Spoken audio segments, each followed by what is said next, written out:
Hello friends, welcome two point of view. और आज हम बात करने वाले हैं अगर इंडिया चाइना के बीच युद्ध हुआ तो क्या होगा। देखिए, जब भी एक युद्ध एक वॉर होता है तो सिर्फ मिलिट्री इक्विपमेंट्स ही मायने नहीं रखती हैं, जियोग्राफिकल कंडीशन, पॉलिटिकल कंडीशन और दोनों देशों की इकोनॉमिक कंडीशन भी मायने रखती है। आपको भी पता है, चीन भारत का ही एक पड़ोसी देश है। इधर को पड़ोसी देश पाकिस्तान है, जिसके साथ भी भारत की नहीं बनती है। लेकिन पाकिस्तान के साथ तो कोई मुकाबला है ही नहीं, वहां तो एक तरफा जीत है। लेकिन यहाँ मैं आपको बता दूं, अगर भारत का युद्ध चाइना के साथ हुआ तो भी भारत की एक तरफा जीत ही होगी।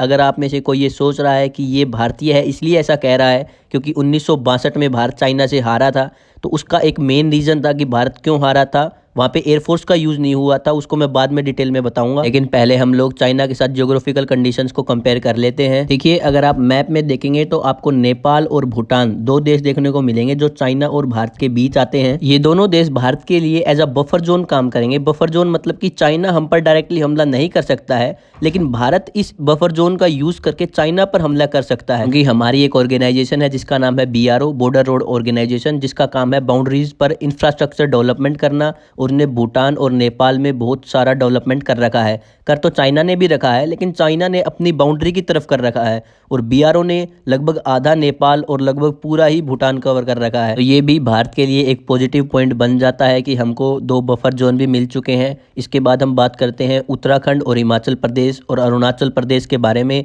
जहाँ पे चाइना की आर्मीज का इंडिया में एंटर करना बहुत ही मुश्किल है, जिसका एकमात्र रीजन है हिमालयाज। आप मैप में देख सकते हैं, लगभग लोगों को पता होगा हिमालयाज एक माउंटेन रेंज है जो ऊपर नॉर्थ से लेके इस साइड साउथ की तरफ जाती है, साउदर्न ईस्ट की तरफ। हम इसके बारे में आपको बता दें कि हिमालयाज 3 पार्ट्स में डिवाइडेड है: अपर हिमालयाज, मिडिल हिमालयाज, लोअर हिमालयाज।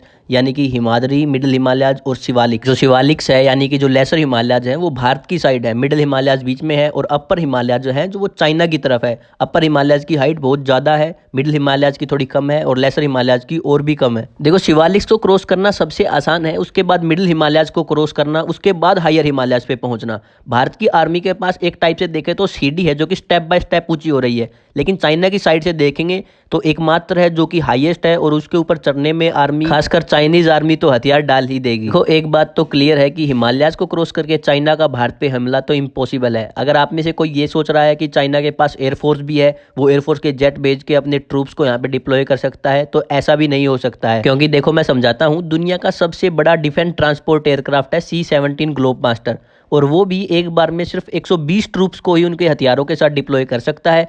तो मतलब कि आप सोचो कि अगर चाइना डिप्लॉय करने लगे तो कितने एयरक्राफ्ट्स, कितने चक्कर लगाएंगे कि चाइनीज आर्मी आधी भी यहाँ पे डिप्लॉय कर सकेगी। अगर कोई ये सोच रहा है कि जेट एयरक्राफ्ट्स भी हैं जो कि डायरेक्ट अटैक करते हैं, तो इसके बारे में भी मैं आपको बता दूं, जेट एयरक्राफ्ट्स की रेंज इतनी नहीं होती है कि भारत से उसको उड़ाया और US पे हमला करके आ गया। उनकी रेंज लगभग इतनी होती है कि लगभग पाकिस्तान की बाउंड्री पे हमले कर दिए, चाइना की बाउंड्री पे हमले कर दिए और ज़्यादा से ज़्यादा आधे पाकिस्तान तक चले गए, क्योंकि उनके बाद उनको वापस भी आना होता है और उनकी फ्यूल एनर्जी इतनी वो नहीं भर सकते हैं कि वो लॉन्ग रेंज तक हमले कर सकें। सिर्फ 2 ही ऐसे एरिया है जहाँ से चाइना इंडिया में डायरेक्ट एंट्री ले सकता है, एक तो है लद्दाख और एक है नीचे की तरफ ईस्टर्न अरुणाचल प्रदेश। अगर आप ये सोच रहे हैं कि लद्दाख में भी हिमालयन रेंज आएगी, तो हाँ ज़रूर आएगी, लेकिन चाइना ने वहाँ पर कब्जा कर रखा है। जितना हमको मैप में, देखिए मैप में हमको जितना दिखाया जाता है इतना पूरा कश्मीर हमारे पास नहीं है।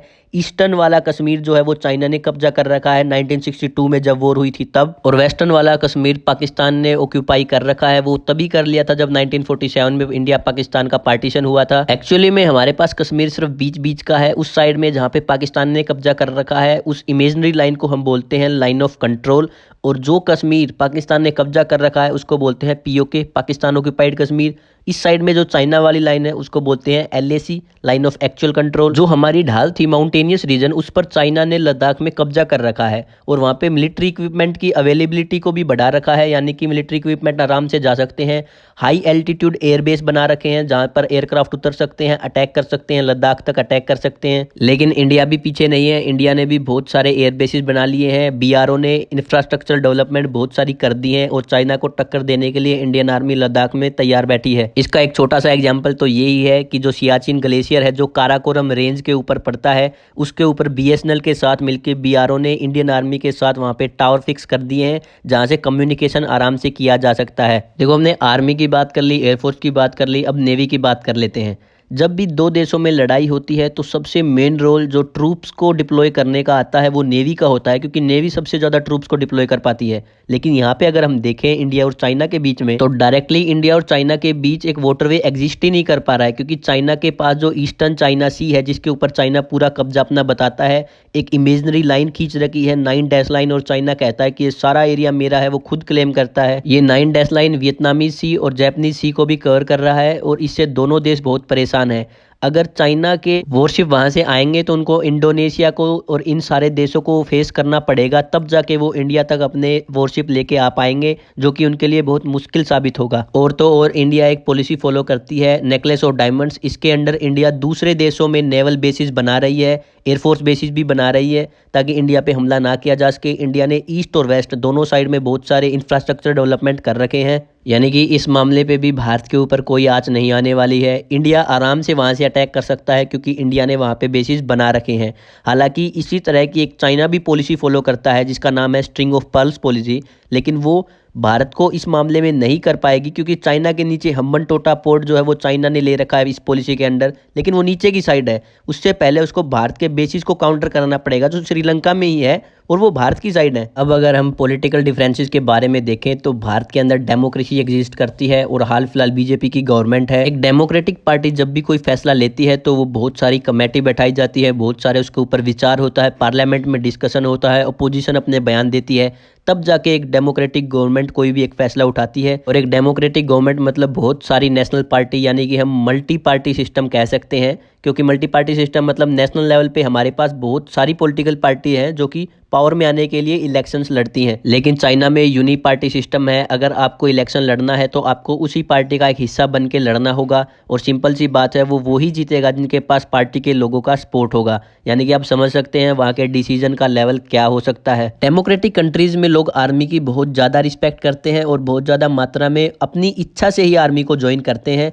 लेकिन चाइना में ऐसा नहीं है। आप यहाँ पे भारत में देख सकते हैं कि जब से अग्निवीर लागू की है तब से भी आर्मी एस्पिरेंट्स की संख्या कम नहीं हुई है। चाइना के पीएम ली क्वेंग और चाइना के प्रेसिडेंट शी जिनपिंग एक ही पार्टी से हैं। और अब हम बात करते हैं दोनों देशों के बीच मिलिट्री डिफरेंसेस के बारे में। तो मैं आपको बता दूं ग्लोबल फायर पावर इंडेक्स जो कि इंटरनेशनल लेवल पे रिलीज करी जाती है आर्मी की पावर्स के बारे में, वो बताती है कि चाइना पूरी दुनिया में तीसरे नंबर पे है और भारत चौथे नंबर पर। दोनों की दोनों कंट्रियां न्यूक्लियर कैपेबल हैं, दोनों के दोनों देशों के पास न्यूक्लियर वेपन्स हैं। ये बात तो है, लेकिन इंडिया की आर्मी के पास कहीं ना कहीं चाइना से मिलिट्री इक्विपमेंट्स थोड़े बहुत कम तो जरूर है, लेकिन इंडिया इस मामले में हार नहीं मानेगा। चलो इसके बारे में कुछ कंपैरिजन कर लेते हैं, कितने एयरक्राफ्ट उनके पास हैं, कितने इक्विपमेंट्स उनके पास है, कितने हमारे पास हैं। चाइना के पास टोटल एयरक्राफ्ट 3,500 के लगभग हैं और भारत के पास 2,350 के लगभग। चाइना 6,500 टैंक्स के लगभग ऑपरेट करता है और भारत लगभग 4,000। फाइटर जेट्स की अगर बात करें तो चाइना 1750 पोजेस करता है और भारत सिर्फ 560। अगर बॉम्बर्स एयरक्राफ्ट की बात करें तो चाइना लगभग 450 यूनिट इनकी ऑपरेट करता है और भारत सिर्फ 120 यूनिट्स। अगर डिफेंस बजट की बात करें तो चाइना बहुत ज़्यादा डिफेंस बजट लगाता है, लेकिन भारत इतना नहीं लगा पाता क्योंकि भारत की जीडीपी चाइना के बराबर नहीं है। चाइना के पास फाइटर हेलीकॉप्टर्स की 300 यूनिट हैं और भारत के पास 130 यूनिट। अगर बैटल टैंक्स की बात करें तो चाइना लगभग 5,000 के लगभग ऑपरेट करता है और इंडिया 4,600 जो कि एडवांस्ड है, जो हमने रशिया से लिए हैं। अगर आर्मर्ड व्हीकल की बात करें तो चाइना के पास लगभग 35,000 है और भारत के पास सिर्फ 12,500। लेकिन अब इंडिजिनस मार्केट को बढ़ावा दिया जा रहा है और आर्मर्ड व्हीकल भारत में बनने शुरू हो गए हैं, तो एक साल बाद ये डाटा जरूर चेंज हो जाने वाला है। सेल्फ प्रोपेल्ड आर्टिलरी चाइना के पास 4100 है और भारत के पास 100 प्लस, जो कि काम नहीं आएगी माउंटेनियस रीजन में। और अगर बात करें मल्टीपल रॉकेट लॉन्चर की तो चाइना के पास है 3200 और भारत के पास है 1500 प्लस। अब हम कंपेयर करते हैं नेवल पावर्स के इक्विपमेंट की। अगर एयरक्राफ्ट कैरियर के बारे में देखें तो चाइना के पास है 3 और भारत के पास है 2, आईएनएस विक्रांत और आईएनएस विक्रमादित्य। विक्रांत तो अभी अभी इंडियनेजस फॉर्म के अंदर किया गया था। डिस्ट्रॉयर शिप देखें तो चाइना के पास है 50, भारत के पास है सिर्फ 11। फ्रिगेट्स के बारे में देखें तो चाइना के पास है 45, भारत के पास है 12। अगर कॉर्वेट्स के बारे में देखें तो चाइना के पास है 72, भारत के पास है 19। सबमरीन्स के बारे में देखें तो चाइना के पास है 75 और भारत के पास है 17। अब अगर आप इस डेटा को देखेंगे तो भारत को बहुत पीछे मान लेंगे, लेकिन इसी के बारे में मैं आपको बता दूं, भारत ने प्रोजेक्ट्स लॉन्च कर रखे हैं जिनके अंडर बने भी हुए हैं और वो इस डाटा में शामिल नहीं किए गए हैं। जैसे कि प्रोजेक्ट 75A, 75B, 75A के अंदर Khanderi, INS Khanderi, INS Kalvari, INS करंज, INS वेला, INS वजीर, INS वगसीर, ये लॉन्च किए गए हैं और इस डेटा में नहीं है। भारत में प्रोजेक्ट 15A, 15B भी चल रहे हैं। 15A के अंदर INS Kolkata, INS Chennai, INS Kochi launch किए गए हैं। 15B के अंदर INS मुर्मुगोआ, INS सूरत, INS इम्फाल, INS विजय लॉन्च किए गए हैं। मतलब कि नेवीज के डाटा से ज़्यादा घबराने की ज़रूरत नहीं है। इंडिया इतना कैपेबल है कि इस चाइना की आर्मी, चाइना की नेवी, चाइना की एयरफोर्स को टक्कर दे सकता है। और तो जियोग्राफिकल कंडीशन भी भारत के सपोर्ट में है, पॉलिटिकल कंडीशंस तो है ही। तो कुल मिला के बात ये है कि चाइना के ऊपर भारत की जीत पक्का होने वाली है। और अब मैं आपको बताता हूँ चाइना से भारत 1962 की वार में क्यों हार गया था। क्योंकि उस टाइम पे प्रधानमंत्री थे जवाहरलाल नेहरू और उनको US एम्बेसडर गैलब्रेथ ने एक सुझाव दिया कि आप एयरफोर्स का यूज़ ना करें, इससे जो है वॉर बढ़ जाएगी। और हालांकि चाइना यूज़ कर रहा था लेकिन भारत वालों को यूज़ नहीं करने दी गई थी, जिसके कारण भारत हारा था। तो ये थी टोटल कैलकुलेशंस इंडिया और चाइना के मिलिट्री कंपैरिजन की, इंटरनेशनल अफेयर की, इंटरनेशनल इंटरफेरेंस की आर्मी के अंदर, वॉर के अंदर, जिसके कारण भारत हारा था। अगर चैनल पे नए हैं तो सब्सक्राइब कर दें और ज़बरदस्त वीडियो के लिए पॉइंट ऑफ व्यू से जुड़े रहें।